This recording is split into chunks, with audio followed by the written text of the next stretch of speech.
Asia. इंसानों की आधी आबादी यहीं रहती है। ये सभी महाद्वीपों में सबसे बड़ा है। दुनिया का 30% जमीनी हिस्सा एशिया में है। कॉकेशियाई पहाड़ों की पथरीली ढलानों से लेकर बोर्नियो के किनारों को धोने वाली लहरों तक एशिया में है जैव विविधता के मामले में दुनिया के कुछ सबसे समृद्ध देश।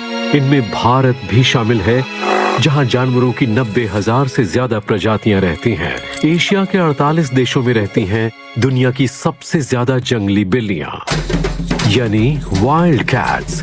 देखिए वो अनूठे इलाके जिन्हें इन्होंने जीता है, वो तरीके जिनसे इन्होंने अपने इलाके के मुताबिक खुद को पूरी तरह ढाला है, और जिंदा बचे रहने की जोरदार लड़ाई में वो किस तरह चुनौतियों का सामना करते हैं। हमारे साथ चलिए एशिया के विशाल पर्वतों और जंगलों में हम करेंगे सामना धरती के चोटी के कुछ सबसे खतरनाक हमलावरों। 4.5 करोड़ वर्ग किलोमीटर में फैला एशिया महाद्वीप अपने इलाके और अपने जंगली जीवों दोनों के मामले में विविधता से भरा है। बर्फीले पहाड़ों और जमे हुए टंड्रा से लेकर हरे भरे जंगलों और खूबसूरत समुद्री किनारों तक, यहां रहते हैं दुनिया के कुछ सबसे अद्भुत और डरावने जानवर। गिर के सुकून भरे जंगलों में आपको नजर आएंगे दुनिया के कुछ बचे खुचे एशियाई शेर। अगर आपकी किस्मत अच्छी है तो ये आमतौर पर वर्षा वनों, घास के मैदानों और मैनग्रोव के दलदलों तक में पाए जाते हैं। इन सभी ने खुद को अपने इलाके के मुताबिक ढाल लिया है, चाहे आकार हो या ताकत, रफ्तार हो या जबड़े की मजबूत पकड़। इसके बावजूद इन पर कुछ खतरे मंडरा रहे हैं, जैसे जलवायु परिवर्तन और जंगल में इंसानों की घुसपैठ। एशिया में जैव विविधता को हो रहे नुकसान के 2 बड़े कारण हैं। एक है जंगली जानवरों का शिकार और कारोबार, और दूसरा है जंगलों का लगातार तबाह होते चले जाना। International union for conservation of nature बेहद मशहूर संस्था जो कुदरती दुनिया के हाल सबके सामने रखती है। इनकी रेड लिस्ट में दुनिया की अनजान से लेकर खत्म हो चुकी प्रजातियों को रैंकिंग दी जाती है। वाइल्ड कैट्स के इस एपिसोड में देखिए किस तरह हमारी शाही बिल्लियों को या तो असुरक्षित या खतरे में पड़ा बताया गया है। जानवरों की 16,000 प्रजातियों को असुरक्षित बताया गया है। अफसोस 16,000 अन्य प्रजातियों को खतरे में पड़ी बताया गया है। बीते 10 सालों में इनकी तादाद 50 से 70% तक घट चुकी है। इस लिस्ट का इस्तेमाल करके हम पता लगाएंगे कि इन जंगली बिल्लियों को किन दबावों का सामना करना पड़ रहा है। इसके अलावा आपको बताएंगे एशिया की इन खूंखार और शानदार बिल्लियों के बारे में वो सब जो आप जानना चाहते हैं।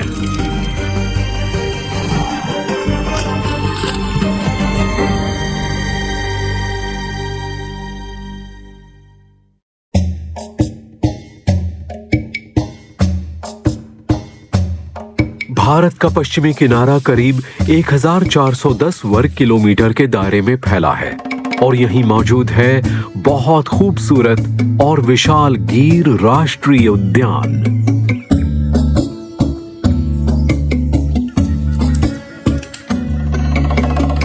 यहाँ मैमल्स, पक्षियों, कीटों और रेप्टाइल्स की 2000 से ज्यादा प्रजातियां रहती हैं।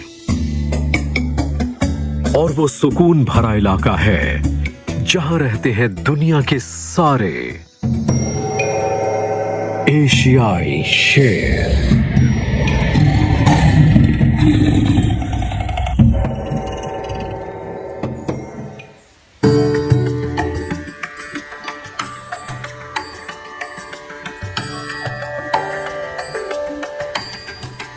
किसी जमाने में एशियाई शेर टर्की तक में पाए जाते थे।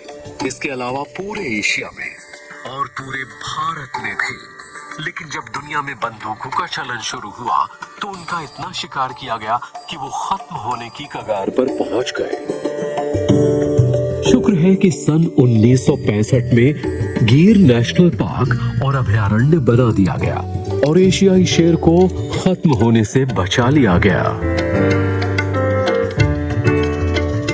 ये एक ऐसे वातावरण में रहते हैं जो सवाना से मिलता जुलता है। एशियाई शेर कभी जंगलों और रेगिस्तान में पाए जाते थे। आज इनकी तादाद करीब 600 रह गई है और ये मोटे तौर पर गिर के नेशनल पार्क में संरक्षित इलाके में रहते हैं। यहाँ ये मजे से खेल सकते हैं, शिकार कर सकते हैं और बच्चे पैदा कर सकते हैं।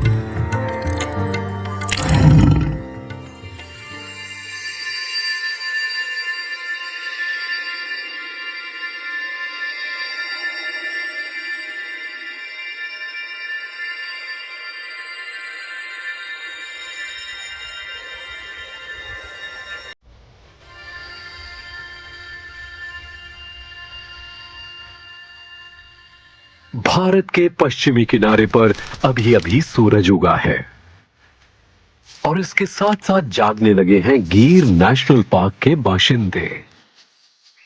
ये पार्क भारत के गुजरात राज्य में मौजूद है। ये एक तरह का सूखा इलाका है। यहां तेंदुए भी रहते हैं और हिरण भी, गिद्ध भी और अजगर भी।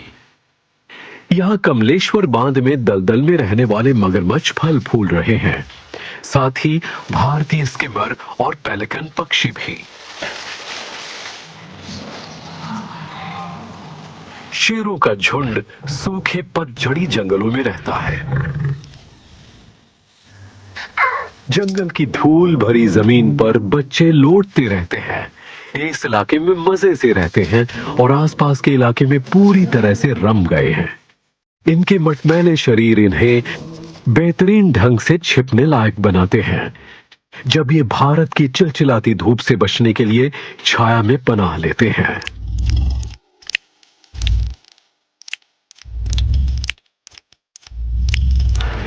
यहाँ शेर इंसानों के साथ मिलजुल कर रहते हैं।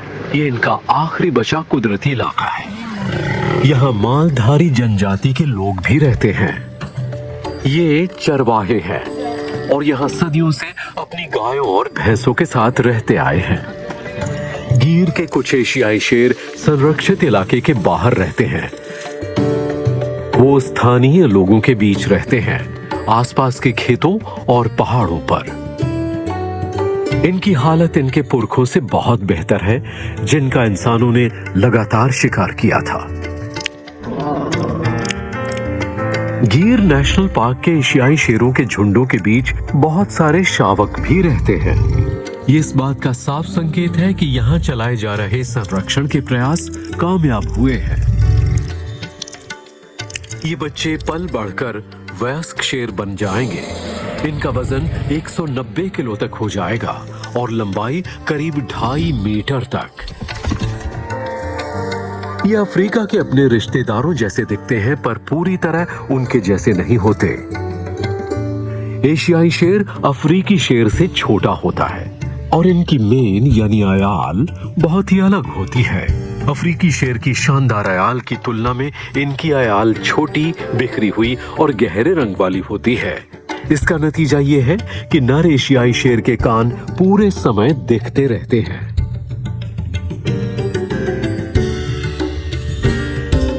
एशियाई शेर की सबसे बड़ी खासियत है इसकी चमड़ी की खड़ी सिलवटें, जो इसके पेट पर होती हैं। ये अफ्रीकी शेर में नहीं पाई जाती। एशियाई शेर के पेट की ढीली चमड़ी इसके बचाव का सबसे अच्छा तरीका होती है। ये वक्त के साथ बचाव के लिए आया बदलाव है। इसकी वजह से जब भी शिकार इन्हें बुलंदी मारता है तो शेर को कोई चोट नहीं लग पाती।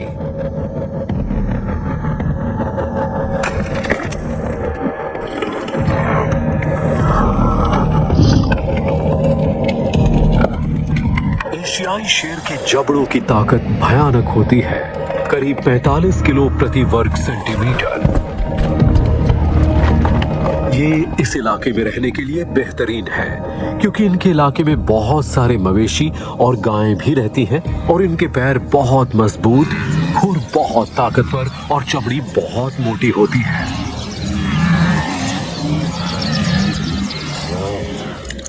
एशियाई शेर की खुराक में बड़े और छोटे दोनों ही मैमल्स शामिल हैं, जैसे कि हिरण, जंगली सुअर और एंटीलोप्स। ये शेर पालतू पशुओं को भी खाने के लिए जाने जाते हैं। यहाँ एक शेरनी और इसके बच्चे अपने ताजा शिकार को सफाचट कर रहे हैं। इस बीच बच्चों की एक और टोली आधे खाए बचे खुचे शिकार की दावत उड़ा रही है।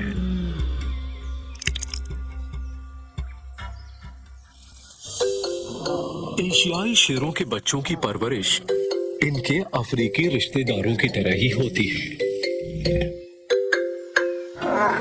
शेरनी अपने बच्चों को पालती है, उनके लिए शिकार करती है और उन्हें जंगल में जीने के हुनर सिखाती है। ये इस बात का पूरा ध्यान रखती है कि इसके बच्चे मजबूत बने, सेहतमंद रहें और उन्हें अच्छी खुराक मिले।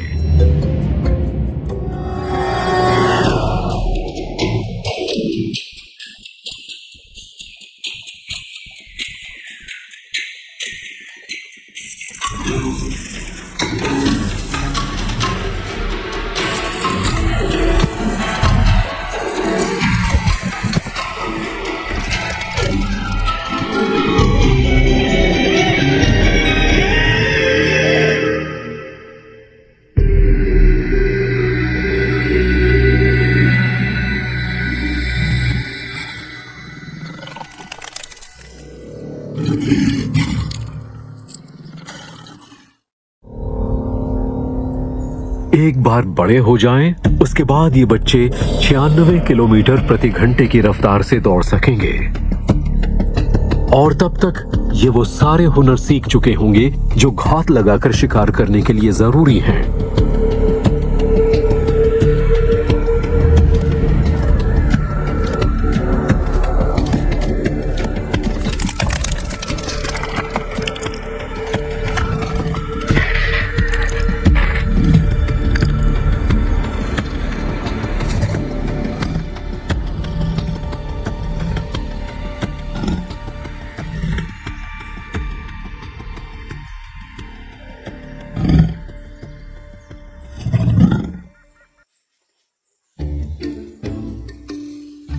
नर 5 साल के होने पर पिता बनने के लिए पूरी तरह काबिल हो जाती हैं, जबकि मादाएं 4 बरस की होने पर मिलन के लिए तैयार हो जाती हैं। यानी अब ये प्रजनन के लिए तैयार है। शेर मौसम के हिसाब से मिलन नहीं करते, बल्कि साल भर वो मिलन करते रहते हैं। ये जोड़ा आमतौर पर 1 मिनट से भी कम मिलन करता है, लेकिन 4-5 दिनों तक हर 15 मिनट से आधे घंटे में मिलन करता है, ताकि ये बच्चे पैदा करने में कामयाब हो जाए। नर और मादा शेर दोनों ही कई साथियों के साथ मिलन करते हैं, पर मादाएं अपने झुंड के 1 या 2 नरों के साथ ही मिलन करती हैं। कई मामलों में शेरों का झुंड अपने प्रजनन का वक्त एक ही रखता है, ताकि सभी मिलजुल कर इन बच्चों की परवरिश कर पाए। मादाएं करीब 119 दिनों तक बच्चों को पेट में रखती हैं। इसके बाद ज्यादा से ज्यादा 6 बच्चे पैदा हो सकते हैं, पर आमतौर पर 1 से लेकर 3 बच्चे पैदा होते हैं। शेरनियों का एक झुंड होता है जो एक दूसरे के बच्चों का ख्याल रखता है। एशियाई शेरों के कई झुंडों में बच्चों की परवरिश का ये बेहतरीन इंतजाम है।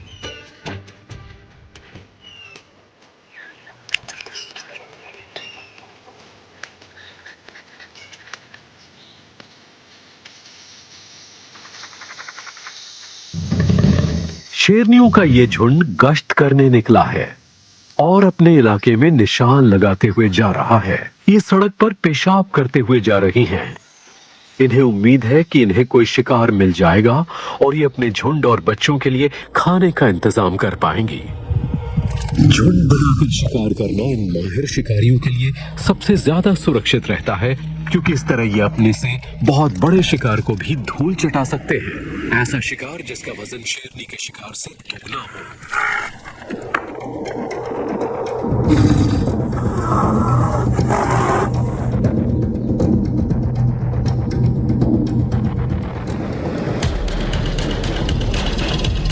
अपने धारदार नाखूनों और ताकतवर दांतों का इस्तेमाल करके इन शेरनियों ने इस हाथी को मार गिराने में कामयाबी हासिल कर ली है और उसका दम घोट दिया है। शिकार में एक शानदार कामयाबी। अभी अपने पूरे झुंड का पेट अच्छी तरह भर सकेंगी।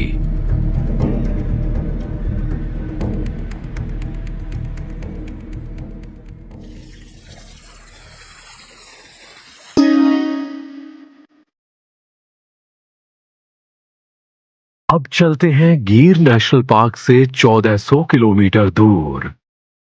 करीब 8,840 मीटर की ऊंचाई पर है हिमालय की आसमान छूती चोटियां।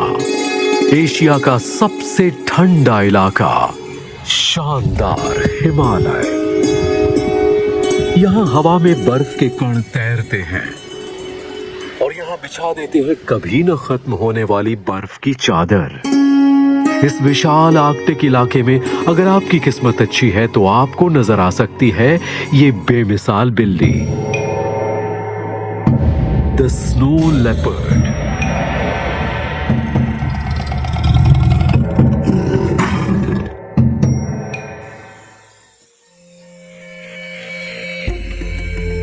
नेपाल में कहावत है, ईश्वर को खोजना फिर भी आसान है पर स्नो लेपर्ड को खोजना एक करिश्मे से कम नहीं।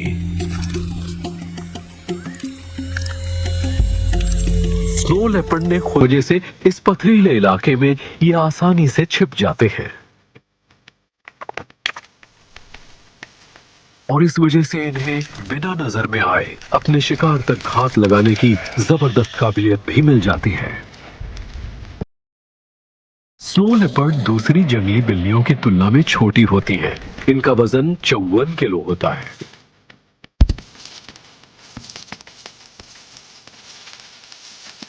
पर इनकी लंबाई 2.1 मीटर तक होती है।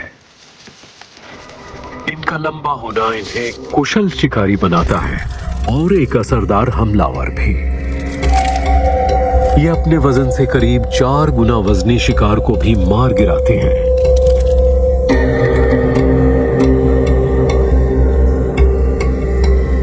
स्नो लेपर्ड खुशी खुशी पक्षियों या खरगोश को खा लेते हैं, लेकिन इन्हें यहाँ की एक जंगली बकरी आइबेक्स या मारखोर का शिकार करना ज्यादा पसंद है।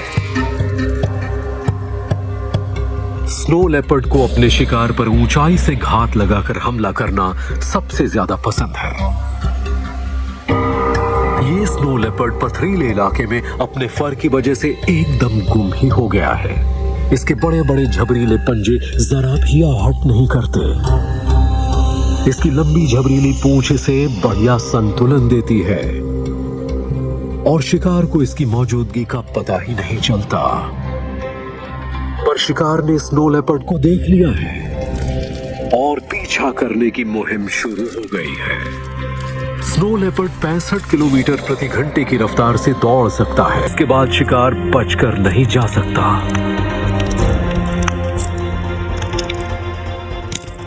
स्नो लेपर्ड के काटने वाले दांत बाकी पैंथेरा प्रजातियों से पतले होते हैं। इनकी लंबाई करीब 2.5 सेंटीमीटर हो सकती है। ये पथरीले पहाड़ों की दरारों और गुफाओं में छिपी रहती है। गिद्ध और कौओं जैसे मुर्दाखोरों से अपने शिकार को बचाने के लिए पूरी तरह मुस्तैद।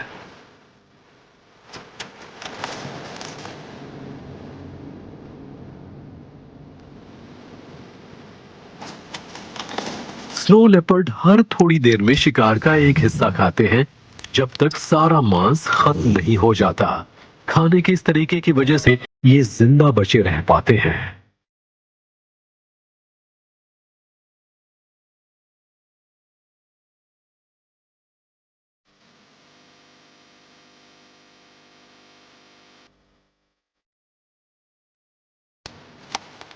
साल के गर्म महीनों में जब बर्फ पिघलती है तो पहाड़ और जंगल जैसे हरे भरे हो जाते हैं।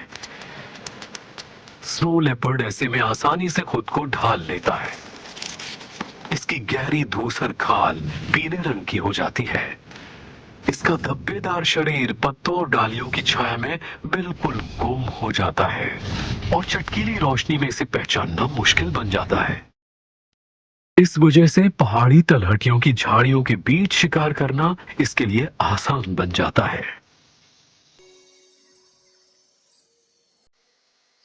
स्नो लेपर्ड अकेले रहना पसंद करते हैं, अपने इलाके पर निशान लगाकर रखते हैं और अगर कोई नर घुसपैठ करता दिखा तो उसे खदेड़ देते हैं। हालांकि गंध के यही निशान मादा को आकर्षित करने के काम भी आते हैं। इस तरह मादा स्नो लेपर्ड के इलाके में चली आती है और मिलन करती है। लेकिन एक स्नो लेपर्ड किसी एक जगह पर 2 बार नहीं दिख सकता। वो हर रात अलग अलग जगहों पर सोता है।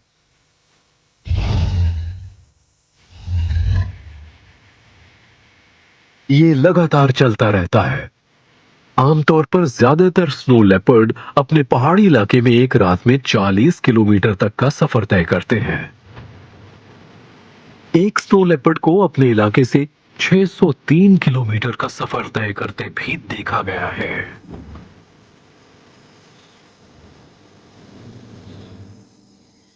ये कहीं भी जा सकते हैं, अफगानिस्तान हो या चीन, रूस हो या नेपाल। ऐसे में अगर कोई मादा मिलन के लिए तैयार है तो उसे फौरन काम करना पड़ता है, क्योंकि अकेले रहने वाले ये खामोश जीव किसी एक जगह देर तक नहीं टिकते।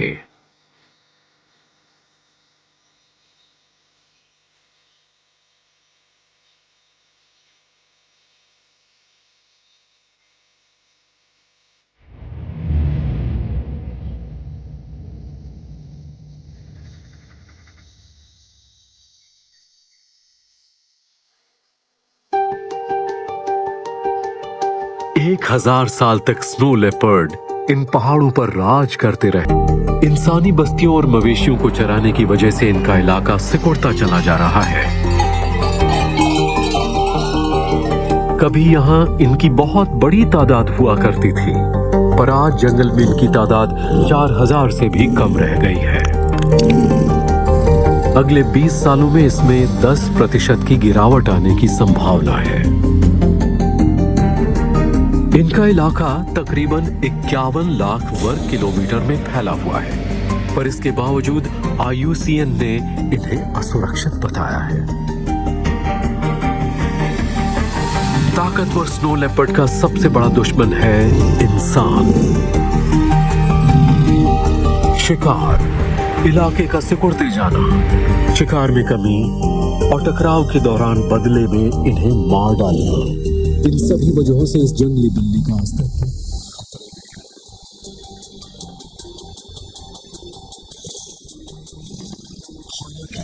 इन पर जिस चीज का सबसे बड़ा असर हो रहा है वो है जलवायु परिवर्तन।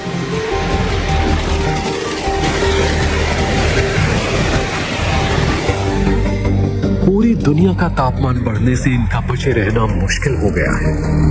इस वजह से इनके इलाके पर भी असर पड़ रहा है। World wide fund for nature के मुताबिक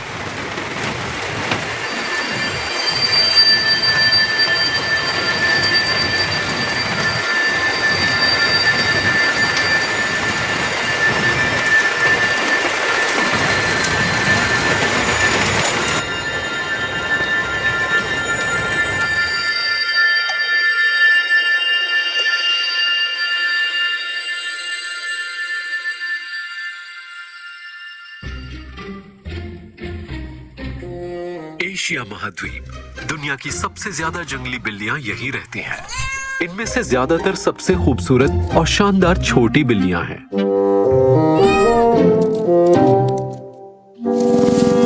यहाँ क्लाउडेड लेपर्ड भी रहते हैं, जो दक्षिण पश्चिम एशिया के क्लाउड फॉरेस्ट में रहते हैं। ये धरती पर बिल्लियों की सबसे प्राचीन प्रजातियों में से एक है।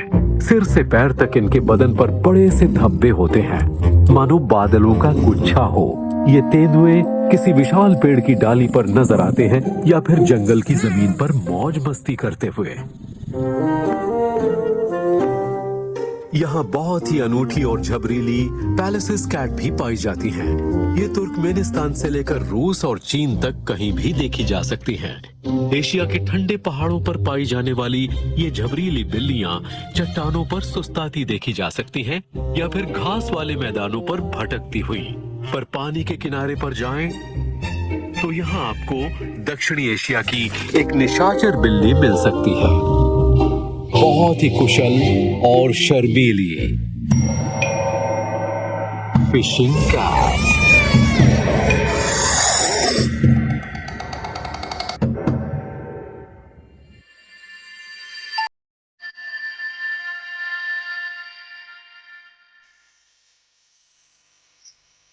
ये एशियाई महाद्वीप की सबसे अनूठी बिल्लियों में से एक है।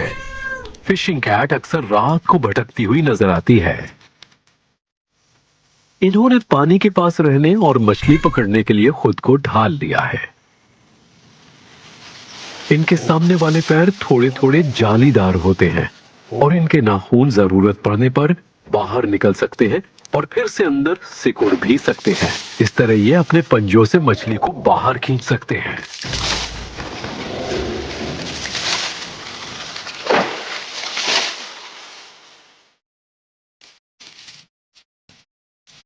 पर इलाके के मुताबिक खुद को ढाल लेने की सबसे अनूठी मिसाल है इनके फर का परतदार ढांचा। इनकी चमड़ी पर छोटे छोटे बालों की एक परत होती है।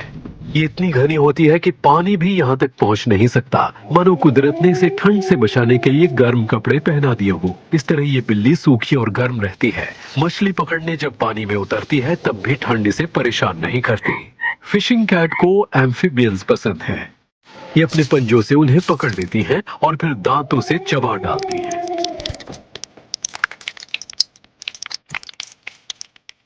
अगर इन्हें पानी में मछली पर घात लगानी है तो एकदम चौकन्ना रहना पड़ता है। ये इतनी खामोश रहती है कि मछली को पानी में इसकी मौजूदगी का पता ही नहीं चलता, वरना मछली आसानी से इसकी पकड़ से निकलकर भाग सकती है।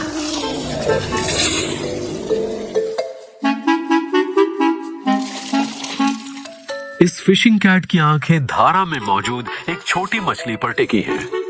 अचानक ये पानी के नजदीक जा रही है। इसने झपट्टा मारा और अपने पंजे से एक मछली को दबोच लिया। मछली उसकी पकड़ से निकलने के लिए छटपटा रही है और पानी के छींटे उड़ रहे हैं, पर कोई फायदा नहीं। इस मछली की कहानी खत्म हो चुकी है। इन्हें फिशिंग कैट यूं ही तो नहीं कहते ना।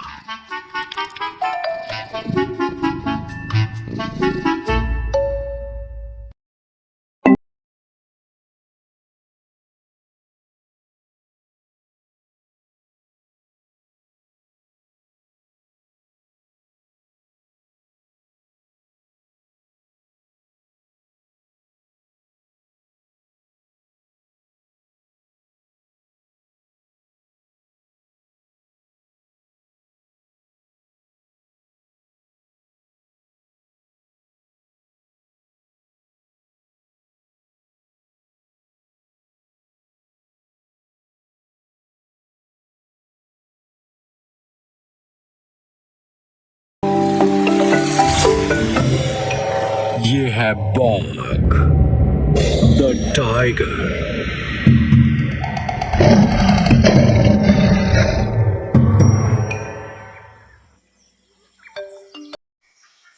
बाघ एशिया में 13 देशों में पाया जाता है, पर भारत में दुनिया के 80% बाघ रहते हैं।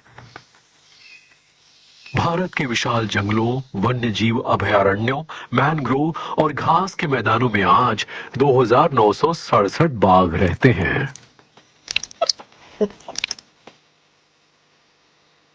एशिया के जंगलों में धूप खिली है और सबसे बड़ी जंगली बिल्ली शिकार करने निकली है। काली खड़ी धारियों और नारंगी रंग के अपने खास शरीर के बावजूद बाघ जंगल में कुशलता से छिप जाता है। इसके गद्दीदार पैर जंगल की उबड़ खाबड़ जमीन पर इसके चलने की आहट तक नहीं होने देते।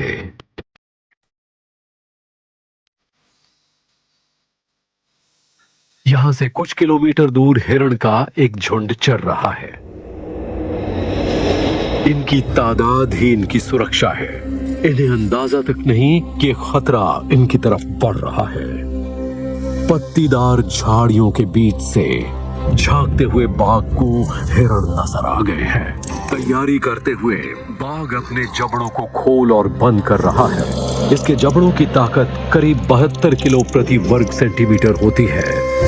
ये अपने नाखूनों को पास के पेड़ पर घिसकर धारदार बना रहा है। ये खतरनाक हथियार शिकार में इसकी कामयाबी का बड़ा जरिया है। ये करीब और करीब आता जा रहा है और हमले के लिए सही मौके का इंतजार कर रहा है। अचानक इसने अपने पिछले पैर फैला लिए और 310 किलो के अपने शरीर को हवा में तेजी से उछाल दिया। कमाल की बारीकी दिखाते हुए इसने एक बेफिक्र हिरण के पिछले हिस्से को दबोच लिया है। झुंड तितर बितर हो गया, पर बाघ को अपना शिकार मिल गया। हिरण छटपटाकर छूटने की कोशिश कर रहा है, पर कोई फायदा नहीं। बाघ ने इसकी जान ले ली है।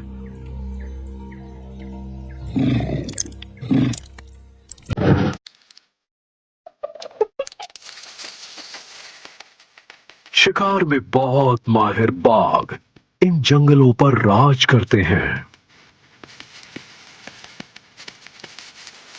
ये दुनिया की सबसे बड़ी वाइल्ड कैट्स यानी विशाल बिल्लियां हैं।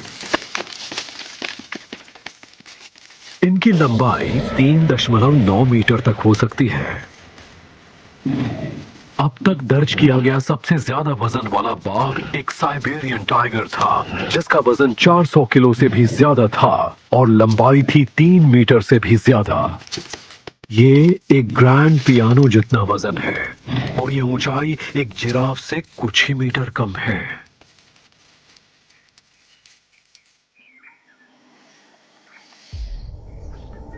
बाघ लड़ाई की कला में माहिर जीव हैं।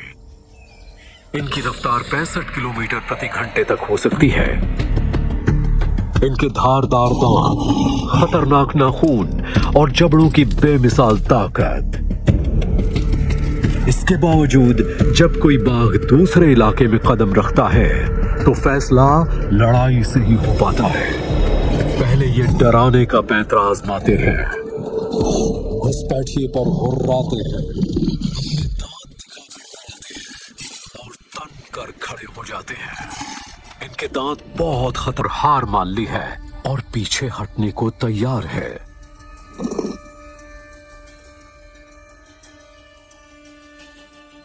बाघ चोटी के हमलावर हैं और इन्हें हिरण का शिकार ज्यादा पसंद है, या फिर गाय भैंस जैसे चरने वाले मवेशियों का। आमतौर पर ये निशाचर होते हैं, पर इन्हें दिन में भी शिकार करते देखा गया है। ये अपने शिकार पर घात लगाकर नजदीक पहुंचकर ही हमला करते हैं। अगर नजर में पड़ गया तो बाघ शिकार को छोड़ देता है। ये शिकार का पीछा नहीं करता, न ही सामने से हमला करता है। उसे शिकार को अचरज में डालना पसंद है। इस तरीके से एक अकेला बाघ करीब 1100 किलो वजनी जंगली भैंसे को भी मार गिराता है। ये बाघ के वजन से 7 गुना ज्यादा है। घात लगाने के अपने पैंतरे की वजह से बाघ शिकार पर पीछे से हमला कर पाता है। इस हिरण के बचने की कोई उम्मीद नहीं, क्योंकि बाघ ने इसकी गर्दन अपने जबड़े में दबोच ली है, चीर फाड़ कर दी है। जब तक इसके जबड़ों में ये मर नहीं जाता, ये इसका दम घोंटता रहता है।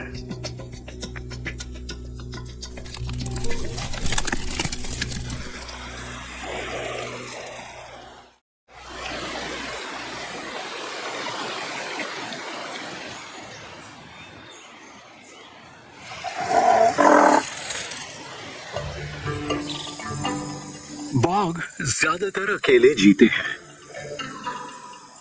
मादा बाघ अक्सर दूसरी बाघिनों के साथ झुंड में भी देखी गई है, पर नर को तो अकेले ही रहना पसंद है। ये प्रजनन के समय ही मादाओं को करीब आने देता है। भारत के रणथंभौर नेशनल पार्क में एक बेचैन मादा बाघ अपने इलाके से बाहर निकल रही है। इसे उम्मीद है कि इसे मिलन के लिए एक सही साथी मिल जाएगा। हर 3 से 9 हफ्तों के अंदर मादा बाघ प्रजनन के लिए तैयार हो जाती है। इसका मतलब ये मिलन के लिए भी तैयार है और बच्चों को पैदा करने के लिए भी। पर ये मिजाज कुछ ही दिनों के लिए है। ये 3 से 6 दिन तक ही मिलन के लिए तैयार रहती है। अगर इस बीच इसे मिलन के लिए सही साथी चाहिए तो उसे इस बात का साफ इशारा करना पड़ेगा, और वो यही करती है। वो अपने पेशाब के निशान लगाती है और पेड़ों पर नाखून के निशान भी, ताकि आसपास के इलाके में मौजूद नर उसे खोज सके। इस मादा की कड़ी मेहनत कामयाब रही। एक बाघ को इसकी गंध मिल गई है और वो इसके इलाके में चला आया। जाहिर है कि मादा थोड़ा संभल कर आगे बढ़ रही है। आमतौर पर बाघ अपनी मादा से 100 किलो ज्यादा वजनी होते हैं। अगर लड़ाई छिड़ गई तो बाघ इसे मुश्किल में डाल सकता है। पर यहाँ मादा को डरने की जरूरत नहीं है, क्योंकि बाघ ने अपने इरादे फौरन जाहिर कर दिए हैं। ये नजदीक से पीछा करके इसे लुभा रहा है। इसके बाद ये एक दूसरे का चक्कर काटते हैं और फिर हुर्रा के या तरह तरह की आवाजें करके अपनी सहमति जताते हैं। बाघ एक से ज्यादा साथियों के साथ मिलन करते हैं, इसलिए मिलन का ये दौर खत्म होने के बाद दोनों के रास्ते अलग हो जाते हैं। अब शायद ये जिंदगी में दोबारा कभी ना मिले।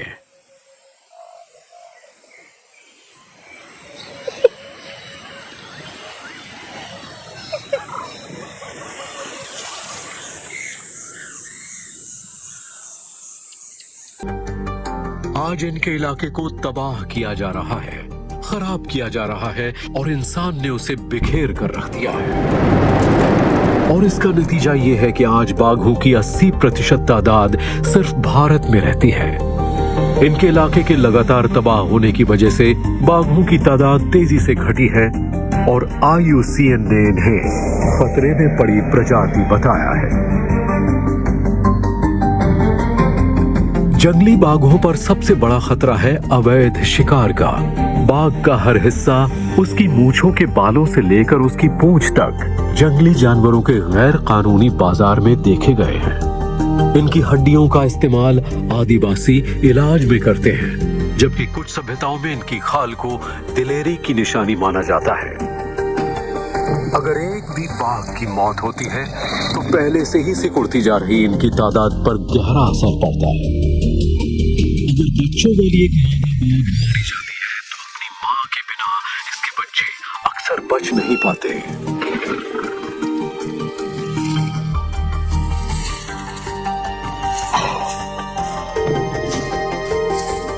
अगर किसी नर की मौत होती है तो इससे उसके इलाके पर कब्जे के लिए बचे हुए बाघों में भयानक होड़ शुरू हो जाती है। इस वजह से कई बाघ घायल होते हैं या उनकी मौत भी हो जाती है। जिंदगी का चक्र बहुत नाजुक तरीके से आपस में गुथा हुआ है और बाघ जैसे जानवरों पर बेदर्दी से किए जा रहे हमले नाजुक इकोसिस्टम को ऐसा नुकसान पहुंचाते हैं जिसकी भरपाई नहीं की जा सकती। लेकिन ये भयानक चुनौतियां सिर्फ जंगल में मौजूद बाघों के सामने ही नहीं है। एशिया में 8000 बाघों को कैद में बंद करके रखा गया है। उनके साथ बदसलूकी की जा रही है। इसके अलावा 5000 बाघ अमेरिका में कैद में रखे गए हैं। इन पर किसी तरह के नियम लागू नहीं होते, न ही इनकी हिफाजत की जा सकती है। सारे जानवरों को जंगल में आजादी से घूमने का हक है। सवाल सिर्फ खूबसूरत बाघ को बचाने का नहीं है, बल्कि इस नाजुक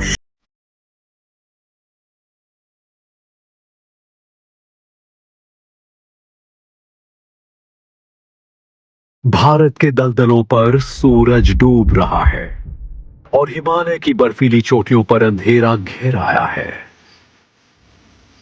ज्यादातर जानवर रात भर आराम करेंगे, जबकि कुछ अभी अभी जागे हैं।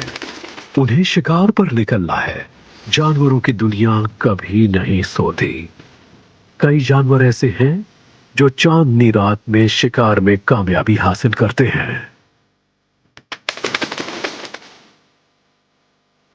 जबकि कई ऐसे हैं जो इन भयानक जंगली बिल्लियों के नुकीले दांतों और ताकतवर जबड़ों का शिकार बन जाते हैं। संसार में जीवन चक्र यूं ही चलता रहता है।